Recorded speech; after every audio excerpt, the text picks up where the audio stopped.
Ассаламу алейкум достар, қазақша мазмұн арнасы сіздермен бірге. Бүгінгі жасайтын шолуымыз миллионнан көп подписчигі бар қазақтар. Кеттік. 1 миллионмен бұл тізімнің ең астында 10-нан көп қазақ бар екен, миллионнан көп подписчигі бар. Бұл тізімнің ең соңын миллион подписчик жинаған Қайрат Нұртас. Жылдық табысы, осы ютубтағы жылдық табысы $431,000 болған екен. Көрейік, арнасын көрейік. Енді Қайрат Нұртастың атақты әнші, бәрімізге белгілі. Ол өзінің әндерін түсіреді екен, әндерін жүктейді екен. Сонымен биыл $431,000 орташа табысы. YouTube айтады, $431,000 ақша тапты дейді. Одан кейін Қайрат Нұртастан көп подписчик жинаған ол да әнші ме екен, көрейік. Ол Досымжан екен. $456,000 пайда тауыпты жылдық. То есть тапқан пайдасы емес, орташа пайдасы деп YouTube көрсетіп тұрған. 1,070,000 жазылушымен. Көрейік, Досымжан не түсіреді. Досымжан мынандай ойындар түсіреді екен. Бұл ойын саласы пайда да подписчик та келіп тұрған сала болу керек. Себебі айтып, қанша пайда көрсетіп тұрған YouTube оған. Досымжан осымен биыл 2022 жылы $456,000 ақша тапты деп айтады. Одан кейін 1,100,000 подписчикпен тұрған Ави Адикус дейді. Ави Адикус құрылыс туралы видеоблогинг жан жақта жүріп әртүрлі нәрселер түсіреді екен. Бірақ Ави Адикустың YouTube айтады, биыл дым ақша тапқан жоқ дейді. Бәлкім оның басқа да каналдары болуы мүмкін. Осы каналы маған белгісіз бір себептерге байланысты төлемдерден ажыратылған болуы мүмкін. Одан кейінгі арна Гүлжанат Нұрышева дейді. $114,000 ақша тапты дейді. Көрейік, не түсіреді Гүлжанат Нұрышева. Гүлжанат Нұрышева тамақ, тәттілер пісіреді екен, торттар пісіреді екен. Сонымен бұл биыл $114,000 ақша тапты дейді. Торт пісіретін, тәтті пісіретін қыз қарындас апаларымызға мотивация. Одан кейін 1,430,000 подписчигі бар Данелия Төлешева дейді. Биыл $55,000 ақша тапты дейді. Данелияның немен айналысатынын білеміз, дегенмен көрейік. Данелия Төлешева деген әнші қарындасымыз арнасын ағылшын әлеміне қарай бұрып, ағылшынша толтырыпты бәрін. Одан кейін келесі Данелиядан көп жинаған 1,560,000 подписчигі бар Дастархан дейтін канал дейді. Көрейік, $50,000 тауыпты. Дастархан, вкусный рецепт дейді. Тамақ саласында күнде тамақ пісіріп жүрген адамдарға, видео түсіретін адамдарға бұл да мотивация болсын. $50,000 ақша тауыпты биыл. Одан көп 1,710,000 подписчигі бар Марат Уралғазин дейді. $152,000 ақша тапқан дейді. Көрейік, Марат не түсіреді. Марат қызық лайф екен. Бірақ енді бұның қазақтар миллионнан көп подписчигі бар. Ат жөнін жазып қойып тұрғасын қазақ деп тұрмын. Бәлкім бұл телеканалдың арнасы болуы мүмкін. Енді ол да $152,000. Осы YouTube арнасы $152,000 орташа табысы дейді. Одан кейін киностудия Мирам дейді. $445,000 орташа табыс дейді. Көрейік. Киностудия Мирам, енді аты айтып тұрғандай киностудия. Мирам отбасылық бизнесі. Әртүрлі балдар, кинолар, неше түрлі нәрсе түсіреді екен. 1,830,000 подписчигі бар екен. Және $400,000 көп ақша тауыпты.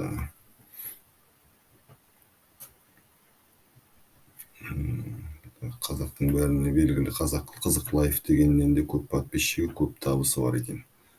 Одан кейін 1,840,000 подписчигі бар. $42,000 тауыпты. Пазл деген арна дейді. Көрейік, ол не түсіреді.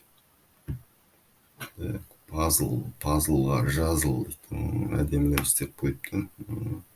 Кішкентай балдарға арналған әртүрлі қорқынышты тағы басқа видеоларды түсіреді екен, немесе жүктеп жазады екен. Табысы 42 мың, быйылғы орташа табысы 42 мың доллар дейді. Одан кейін 1.870 мың подписчигі бар. Әли Келмағанбетке тиесілі AGUKZ дейді. 959 мың доллар орташа табысы дейді 2022 жылға. Көрейік, Әли Келмағанбет не түсіреді екен. Мұндай балалардың ойындарын түсіреді екен. Сонымен бұйыл $1 миллион жақын пайда тауыпты. Одан подписчигі көп. Нұр Channel дейді. 798 мың доллар пайда тапқан дейді. Нұр Channel'де көрейік. Нұр Channel'де сол жаңағы Әлидік сияқты Нұрмұхамед деген бауырымыз осындай ойындар, GTA деген ойынды түсіреді екен.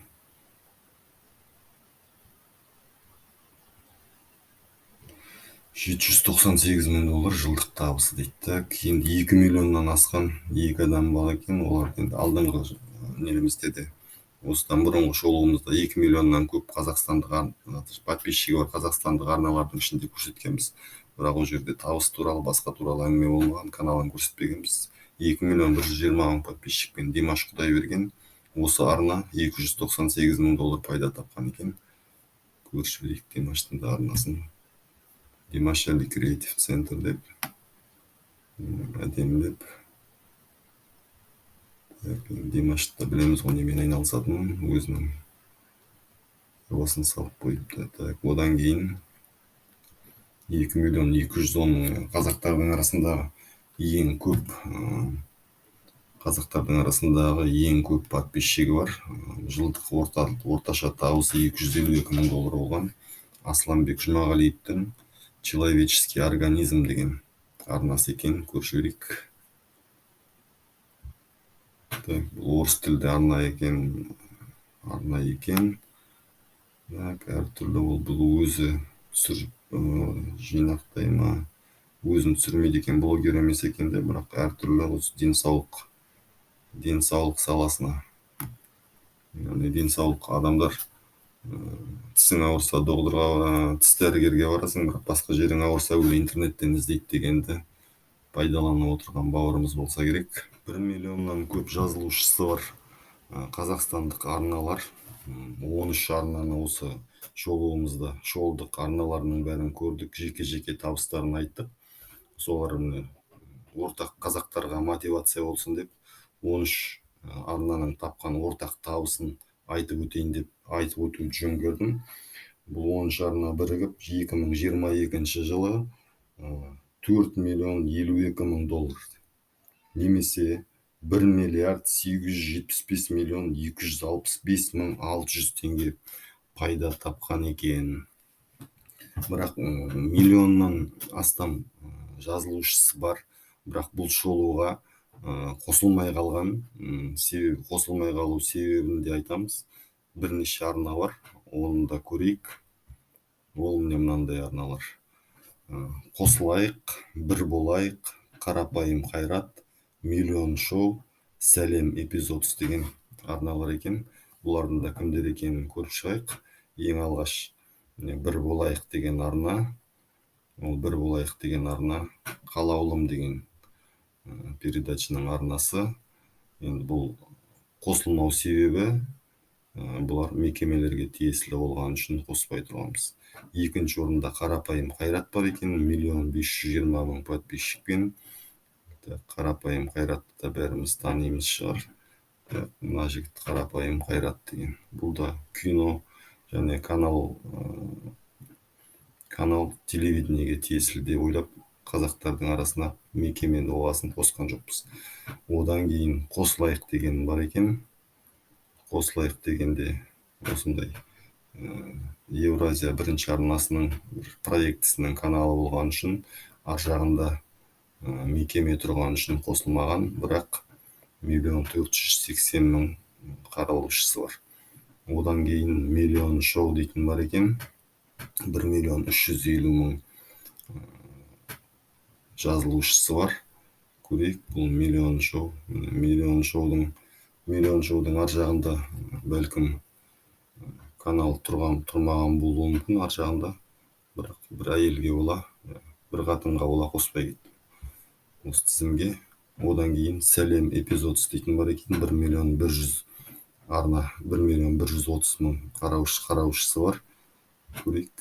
Сәлембердик апа, биздин Жанар апамыз түсүп жүргөн кинолорду, тик Жанар апамыз эмес, Жанар апамыз бетинде тургасын айтып аткам. Ар жагында Сәлем деген арна кинолорду түшүрүп жүргөн мекеменин арнасы деп тікелей бір қазаққа байланбаған нәрсе болған үшін қоспай кеткенбіз. Бұлардың да табысын айтып өтейік. Бір болайық деген қазақтар жаңағы қалаулымды жақтырмайтындар одан сайын жақтырмай түссін. Бір болайық деген арна биыл $711 мың ақша тауыпты. Қарапайым қайрат қарапайым болған үшін шығар, аз тауыпты. $56 мың ақша тауыпты. Қосылайық деген арна $417 мың ақша тауыпты биыл. Миллион шоу жұрт жаңа қатынды жақтырмаса да, миллион шоу $319 мың ақша тауыпты. Сәлем эпизодс енді ол кинолар, нелер, бұл тек ютубтағы табысы $567 мың болыпты. Шоуымыздағы контент ұнаса арнаға жазыламыз. Аманшылықта кездескенше.